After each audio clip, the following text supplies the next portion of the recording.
The Houston Texans are 1-0 on the season, taking care of the Indianapolis Colts. Plenty to like from that one, including Joe Mixon and Stefon Diggs' fantastic debuts in a Texans uniform, and CJ Stroud surgical as ever late to wrap up the victory. But some things the Texans can certainly clean up from that one. Are those issues going to be weekly issues, or are they going to get fixed in short order? Let's talk about it. Let's start with the deep passing that the Texans allowed. Man, there were a couple of huge plays here in this game, and that really sustained the Colts passing offense. Jonathan Taylor got shut down. Anthony Richardson had a handful of runs, but those huge plays sustained the Colts, and that was enough to keep them around and keep them in the game. Is that going to be something that gets fixed in short order or lingers a while for the Texans? Here's what DeMeco Ryans had to say about fixing the defense when it comes to those deep passes. With the deep balls, first credit to their receiver going up and making a play, tremendous catch by him. Just 50-50 ball in those instances. You want to be able to come down with it as a defender. It didn't happen. They made a play and we didn't. The other couple deep balls where guy got behind us, that's solely up to us, right? We can't allow receiver to get behind us, and we have to be better there. Now, I'll give DeMeco the 50-50 ball. If you want to say, hey, that second Alec Pierce catch, that big one, that's a 50-50 ball, and sometimes the defense is going to be there and take care of business. That's fine. I'll give you that one. The other two, though, especially the first Pierce touchdown, those can't happen, and they can't happen on a regular basis. And a better quarterback and a better day from Jonathan Taylor, the Colts maybe beat the Houston Texans. And we're talking about an 0-1 Texans team instead of a 1-0 Texans team. Alec Pierce is a one-trick pony. He is get deep guy in this offense for the Colts, and that's exactly what he did on Jimmy Ward early on. And Ward's talked about he's going to clean it up, and I do believe Jimmy Ward can fix that, but the Texans are going to have to account for teams challenging them deep, and specifically challenge them deep in the middle of the field. You can't have a role player be a star for the day and beat you in the NFL. It's already hard enough to stop the really good players on the opposing teams. You can't have a role player step up and be super successful like Alec Pierce was, like Ashton Doolin, who had the catch over the middle. The really great throw by Anthony Richardson. He doesn't make a lot of those over the middle, but on that one he did. He challenged the defender, got it into a tight window, and then there were no Texans around to tackle Doolin. Eric Murray almost got him there at the end, but didn't quite get there, came up short. And again, a role player that was a star for a moment, it's already hard enough in the NFL. I believe that the role players taking care of business, that can get cleaned up in short order. Maybe the Bears challenge you a little bit, same with the Minnesota Vikings, but you can account for a little bit of extra room in Jimmy Ward's drop back to make sure the guys don't run past him. And oh, by the way, the pass rush should be a little bit better as well and affect those quarterbacks and keep you from having those issues. I am a little worried, though, about how well Adonai Mitchell played. He's one of the better wide receivers on the Colts. He was one of my favorite rookies out of this draft class.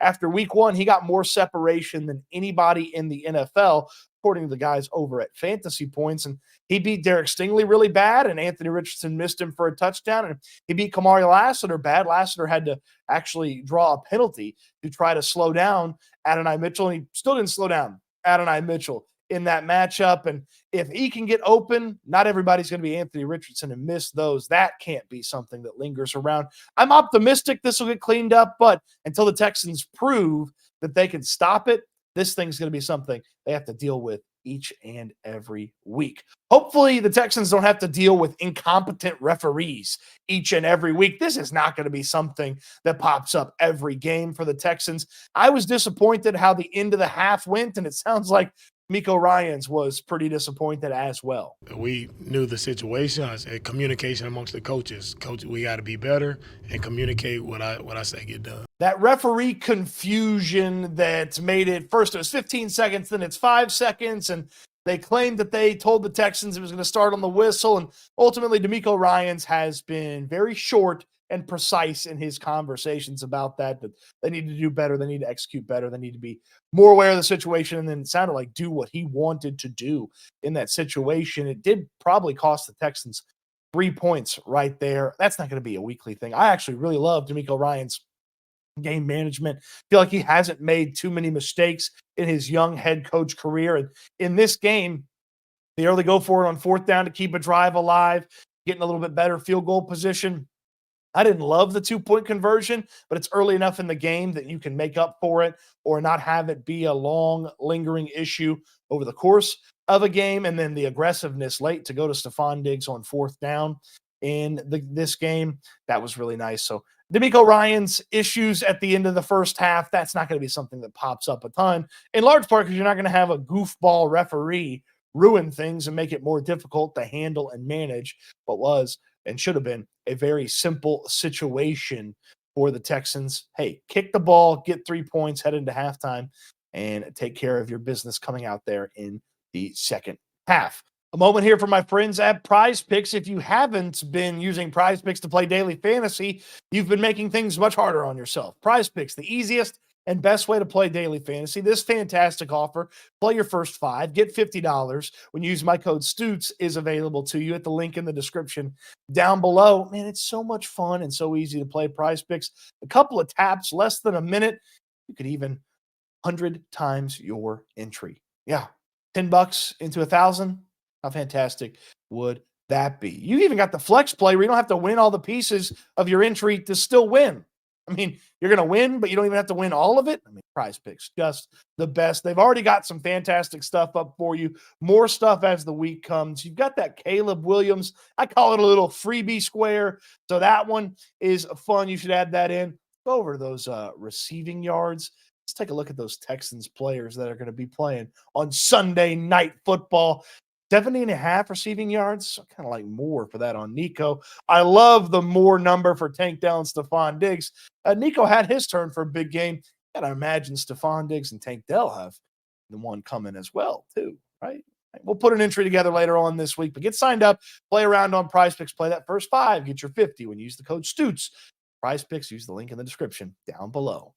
Something else that should get picked up, cleaned up, adjusted pretty easily, that punt block. I mean, that gave the Colts so much life in that game, and that was a fall apart moment for the Texans. They just the drive didn't look good. The punt block was terrible. Jonathan Taylor scores on the very next play. They get a little momentum back because Eric Murray stops the 2-point conversion, but that's one of those small things that the Texans made a mistake. It led to a huge play, and they'll be probably overly analytical of how that happened and making sure that doesn't pop up again. DeMeco Ryans explained, yeah, they just missed an assignment.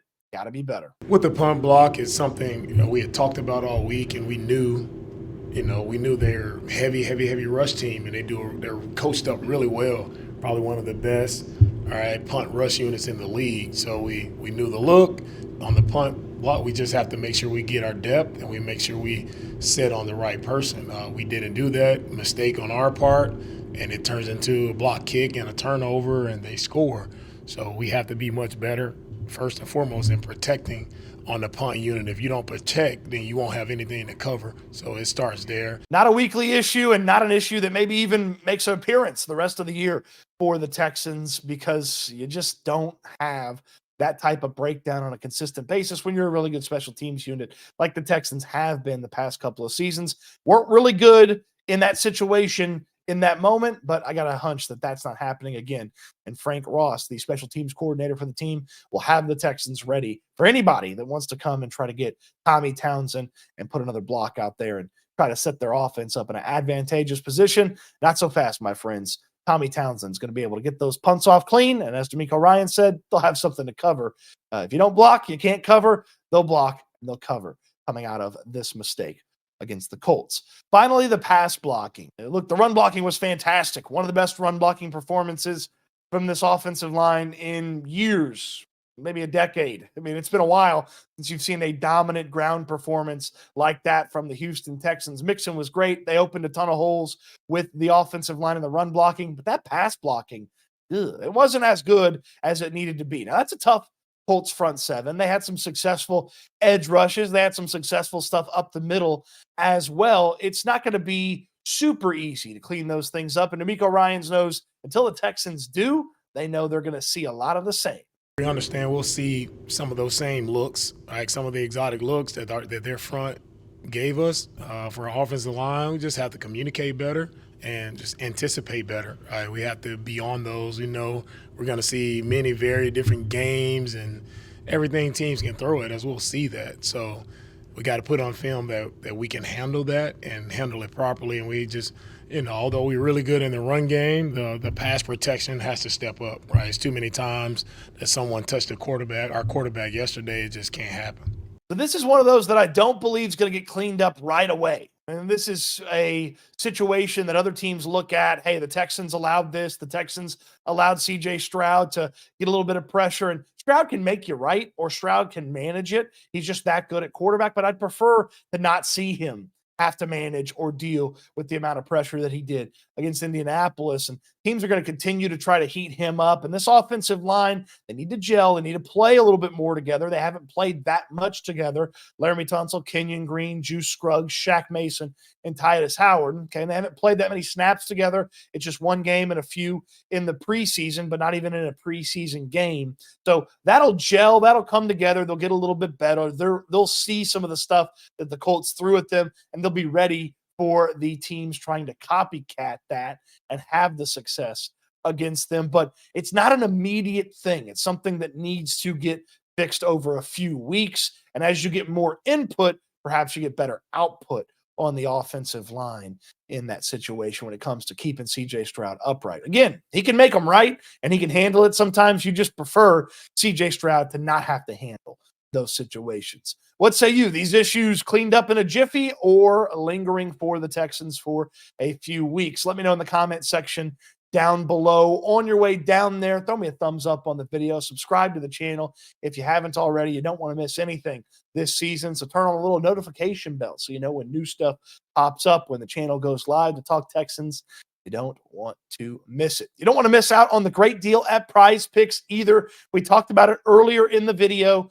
Don't miss out. Play your first 5. Get $50 when it comes to Prize Picks. The link in the description down below will autofill that code Stoots, STOOTS. And oh, by the way, there's a Caleb Williams freebie square is what I call it. It's a little freebie square, more than half a passing yard. It wasn't the best debut for Williams last year, but certainly, even though it's the Texans defense, he's going to get more than half a passing yard. Put that into your Prize Picks. You don't want to miss out on that. Appreciate you watching. Hope you enjoyed the video, and I can't wait until we talk Texans again soon.